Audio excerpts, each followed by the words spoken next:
स्वागत है दोस्तों हमारे इस जनरल साइंस में। दोस्तों हम लोग न्यूटन के महत्वपूर्ण 3 नियम जो दिए हैं, गति का प्रथम नियम, गति विषयक द्वितीय नियम, गति विषयक तृतीय नियम, इसके बारे में समझेंगे। लेकिन इस एपिसोड में हम लोग न्यूटन गति विषयक प्रथम नियम के डिटेल से समझेंगे और जानेंगे। दोस्तों भौतिक विज्ञान में न्यूटन जी का बहुत ऊंचा स्थान है दोस्तों, यानी भौतिक विज्ञान के इतिहास में न्यूटन जी का बहुत बड़ा इतिहास है और न्यूटन के गति विषयक प्रथम नियम के बारे में समझेंगे। दोस्तों स्टार्ट करते हैं हम लोग न्यूटन के गति विषयक प्रथम नियम के बारे में।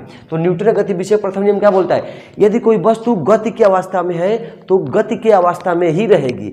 यदि कोई वस्तु विराम की अवस्था में है तो विराम की अवस्था में ही रहेगी, जब तक कि उस पर कोई बाहरी बल न लगाया जाए। इसे ही हम लोग न्यूटन का गति विषयक प्रथम नियम भी कहते हैं।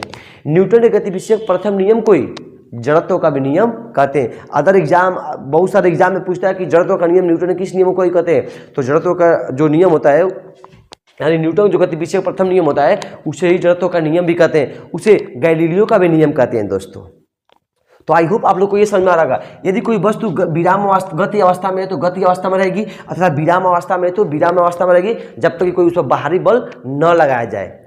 जैसे मान लीजिए एक मेज है और मेज पर एक पेन रखा है, वो जो पेन है वो मेज पर तब तक उसी अवस्था में रहेगा जब तक कि उस पर कोई बाहरी से बल न लगाया जाए। तो इसे हम लोग क्या बोलते हैं? न्यूटन गति विषयक प्रथम नियम कहते हैं। और थोड़ा इसे समझते हैं, बल का परिभाषा जो होता है न्यूटन के प्रथम नियम से ही मिलता है। बल का जो परिभाषा होता है न्यूटन के प्रथम नियम से ही मिलता है। और गति का पहला समीकरण क्या होता है? V = U + AT। गति का जो पहला समीकरण का सूत्र होता है V = U + AT।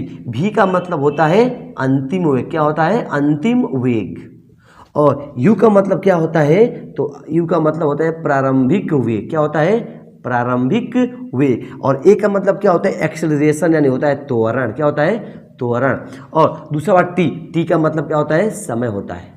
क्या होता है? समय होता है। तो हम लोग को इतना जानकारी मिल चुका है, ये बहुत सारे कॉम्पिटिटिव एग्जाम में ही पूछता है, ठीक है ना।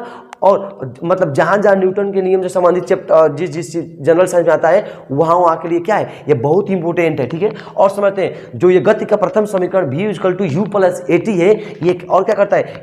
यह वेग और समय के बीच में संबंध बताता है। यानी जो गति का प्रथम समीकरण होता है यह वेग और समय के बीच में संबंध को बताता है, ठीक है। और समझते हैं, और सबसे पहले जड़त्व का नियम भी क्या बोलते हैं? न्यूटन के प्रथम नियम को जड़त्व का नियम भी कहते हैं। तो जड़त्व किसे कहते हैं?